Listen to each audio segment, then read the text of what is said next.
Selamat pagi bagi kita semua warga jemaat IKPA dan simpatisan dimanapun berada. Kita jumpa kembali pada hari ke-318 2024.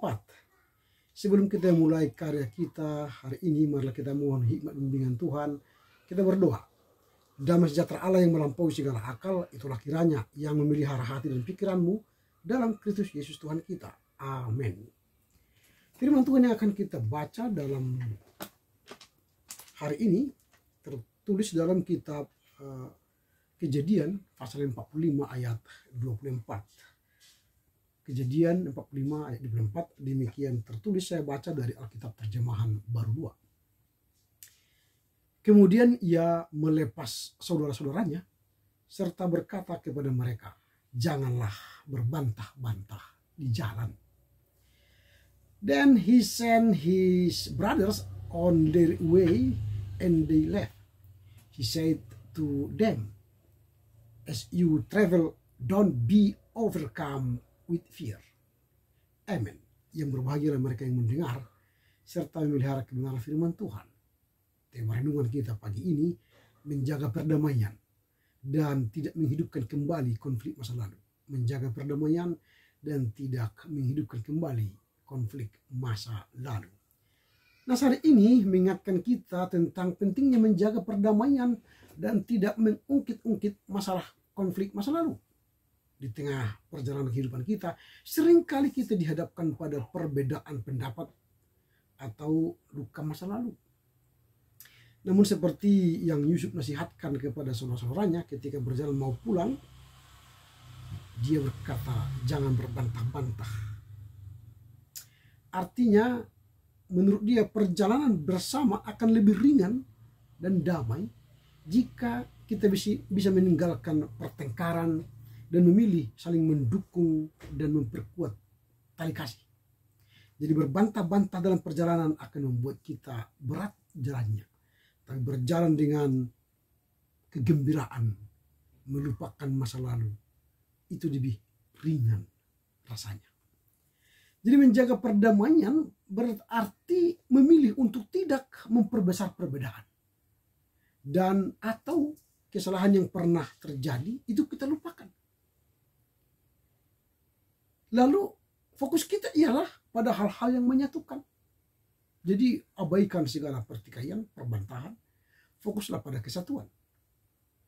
Perdamaian bukanlah hanya ketidakadaan konflik.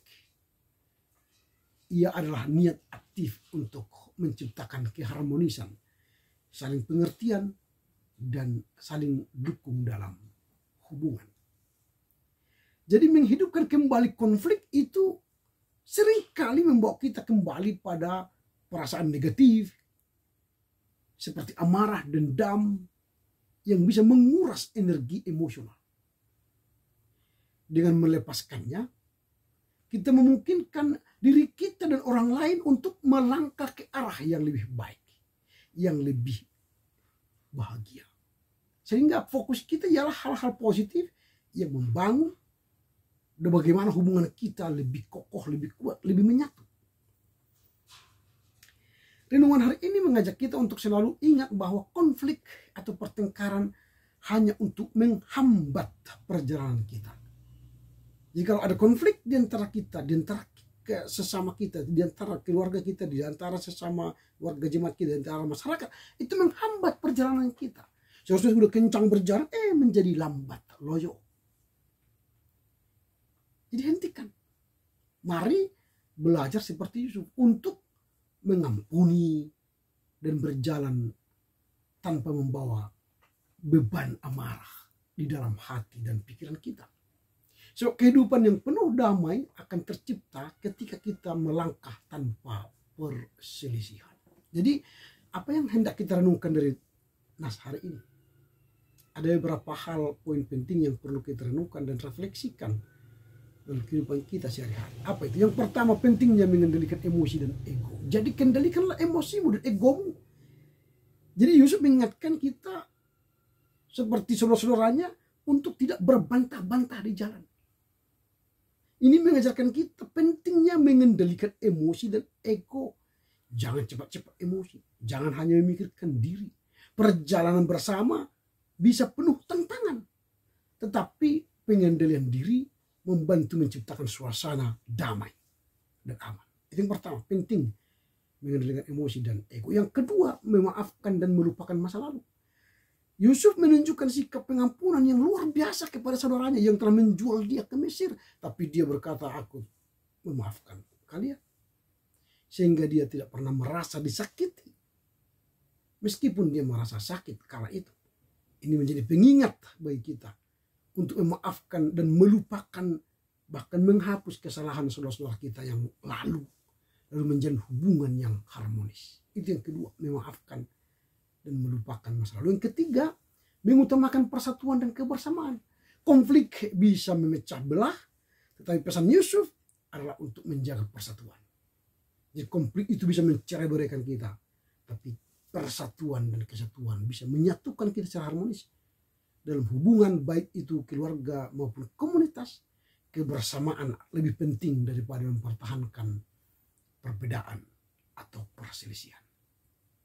Yang keempat, fokus pada masa depan. Jadi kita memilih fokus ke masa depan. Jangan memilih masa lalu, perdebatan masa lalu, perbantahan masa lalu. Tapi lihatlah masa depan yang penuh harapan. Jangan biarkan masa lalu membebani langkah kita ke masa depan.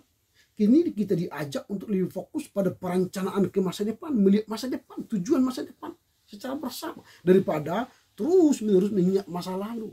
Kayak seperti kita melihat kaca spion dalam mobil, hanya sibuk melihat kaca spion, akhirnya kita menabrak orang yang di depan. Fokuslah pada kaca besar di depan, raihlah cita-citamu supaya tiba dengan selamat di tujuanmu. Itu yang keempat, lebih memilih fokus pada masa depan. Yang terakhir, yang kelima, memberikan ruang untuk pertumbuhan.